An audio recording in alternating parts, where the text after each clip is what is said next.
ഇത്ര വിവരം കെട്ട ഒരു വിദ്യാഭ്യാസ വകുപ്പ് ഉന്നത വിദ്യാഭ്യാസ വകുപ്പ് മന്ത്രി കേരളത്തിന്റെ ചരിത്രത്തിലുണ്ട് എന്നെനിക്ക് തോന്നുന്നില്ല. ബഹുമാനപ്പെട്ട മന്ത്രിക്ക് ഈ സംഭവം എന്താണെന്ന് മനസ്സിലായിട്ടില്ല. ഇതെന്താണ് സംഭവിക്കുന്നത്, എന്തുകൊണ്ടാണ് ഇങ്ങനെ ഒരു ഉത്തരവ് ഉണ്ടായത് എന്ന് പോലും മനസ്സിലായിട്ടില്ല.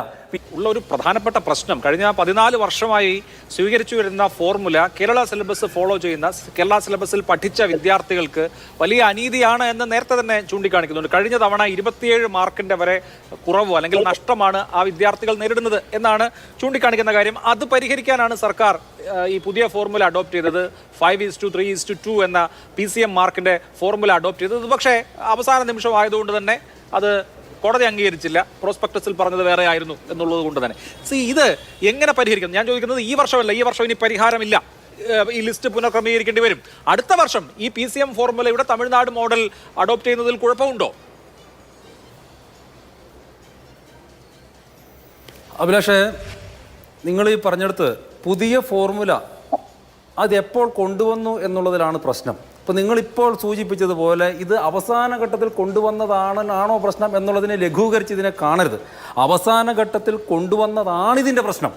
നോക്കൂ, ഫോർമുലകളെ കുറിച്ചിട്ട് നമുക്ക് ചർച്ച ചെയ്യാം, ഏത് രീതിയിൽ വേണമെന്ന് നമുക്ക് ചർച്ച ചെയ്യാം. പക്ഷെ ചർച്ച നടക്കേണ്ടത് എപ്പോഴായിരുന്നു? നമ്മൾ ഈ ചർച്ച പോലും ചെയ്യുന്നത് എപ്പോഴാണ്? ബഹുമാനപ്പെട്ട ഹൈക്കോടതിയുടെ സിംഗിൾ ബെഞ്ചിൻ്റെയും ഡിവിഷൻ ബെഞ്ചിൻ്റെയും ഉത്തരവ് വന്നതിന് ശേഷമാണ് ഈ ചർച്ച ചെയ്യുന്നത്. നിങ്ങളെപ്പോലെ ഒരു മാധ്യമം അത് ചർച്ച ചെയ്യുന്നതിൽ തെറ്റുമില്ല, കാരണം ഓരോ വിഷയം ഉയർന്നു വരുമ്പോൾ ആ സമയത്താണല്ലോ ചർച്ച ചെയ്യേണ്ടത്. പക്ഷെ സർക്കാർ എന്തുകൊണ്ട് ഇത്രയും താമസിച്ചു? നിങ്ങളൊന്ന് ആലോചിച്ച് നോക്കണം. കേരളത്തിൽ നമ്മളൊക്കെ എൻട്രൻസ് എഴുതിയിട്ടുള്ള ആളുകളാണ്, നമുക്കറിയാം ഈ കുട്ടികൾ എത്രമാത്രം കഷ്ടപ്പെട്ടിട്ടാണ് പഠിക്കുന്നത്. നമ്മൾ പ്ലസ് ടു ബോർഡ് എക്സാമും ഫൈനൽ എക്സാമും ഒക്കെ കഷ്ടപ്പെട്ട് പഠിച്ചു. അതിൻ്റെ ചൂടാറും മുമ്പ്, അതിന് അവധി എടുക്കും മുമ്പ് അടുത്ത എൻട്രൻസിന് വേണ്ടി പ്രിപ്പയർ ചെയ്യലാണ്. അത് കേരള എൻട്രൻസ് മാത്രമല്ല, വിവിധ രീതിയിലുള്ള എൻട്രൻസുകൾ പ്രിപ്പയർ ചെയ്യലാണ്. അതിനിടയിൽ ആ പരീക്ഷ എഴുതി റാങ്ക് ലിസ്റ്റിൽ പേര് വന്നപ്പോൾ പറയാണ് ദാ ഇത് ക്യാൻസൽ ചെയ്യണം. ഇതിൻ്റെ യഥാർത്ഥ ഉത്തരവാദികളാരാ? സർക്കാരല്ലേ? ഞാൻ ചോദിക്കട്ടെ, ഒരു എക്സാം എഴുതി അതിൻ്റെ റിസൾട്ട് വരുന്നതിന് ശേഷമാണ് ഒരു പ്രോസ്പെക്ടസിൽ മാറ്റങ്ങൾ വരുന്നത്. നമ്മളിപ്പോൾ ക്രിക്കറ്റ് കളി കാണാറുണ്ട്. ക്രിക്കറ്റ് കളിയിൽ ഫ്രീ ഹിറ്റിൽ 6 ഔട്ടായിട്ടുണ്ടെങ്കിൽ ഔട്ടല്ല. ഇപ്പോൾ ഒരു ടീം ബാറ്റ് ചെയ്തപ്പോൾ ആ ടീമിനോട് പറയുകയാണ് നിങ്ങൾ ഫ്രീ ഹിറ്റിൽ 6 അടിച്ച് ഔട്ടായിട്ടുണ്ടെങ്കിൽ ഔട്ടല്ല, നിങ്ങൾക്ക് റൺസ് കിട്ടും എന്ന് പറയുന്നു. അടുത്ത ടീം ബാറ്റ് ചെയ്യാൻ നേരത്തെ ഫ്രീ ഹിറ്റിൽ 6 അടിച്ച് ഔട്ടായപ്പോഴത്തേക്ക് പറയാം അതേ നിങ്ങൾ ഔട്ടാകുക. ഇതാണ് നിലവിൽ സംഭവിച്ചിട്ടുള്ളത്. ഒരു പ്രോസ്പെക്ടസ് അനുസരിച്ചിട്ട് കേരളത്തിലെ വിദ്യാർത്ഥികൾ മുഴുവൻ എക്സാം എഴുതുകയും എക്സാമിൻ്റെ റാങ്ക് ലിസ്റ്റ് വന്നു കഴിഞ്ഞപ്പോഴത്തേക്ക് ദാ പറയുന്നു നിങ്ങളുടെ ഈ റാങ്ക് ലിസ്റ്റ് മൊത്തം ക്യാൻസൽ ചെയ്യാൻ പോവാണ്, നിങ്ങളുടെ നിയമങ്ങൾ മൊത്തം മാറ്റാൻ പോവാണെന്ന്. ഇത്ര വിവരം കെട്ട ഒരു വിദ്യാഭ്യാസ വകുപ്പ് ഉന്നത വിദ്യാഭ്യാസ വകുപ്പ് മന്ത്രി കേരളത്തിൻ്റെ ചരിത്രത്തിലുണ്ട് എന്നെനിക്ക് തോന്നുന്നില്ല. ഇന്ന് ഞാൻ ബഹുമാനപ്പെട്ട മന്ത്രിയുടെ ബൈറ്റ് കാണുകയായിരുന്നു. നിങ്ങളും അഭിലാഷും ഈ ചർച്ച കണ്ടുകൊണ്ടിരിക്കുന്ന ആളുകൾ ആ ബൈറ്റ് ഒന്നോടെ അടുത്തുനിന്ന് കണ്ടു നോക്കണം. ബഹുമാനപ്പെട്ട മന്ത്രിക്ക് ഈ സംഭവം എന്താണെന്ന് മനസ്സിലായിട്ടില്ല. ഇതെന്താണ് സംഭവിക്കുന്നത്, എന്തുകൊണ്ടാണ് ഇങ്ങനെ ഒരു ഉത്തരവ് ഉണ്ടായത് എന്ന് പോലും മനസ്സിലായിട്ടില്ല.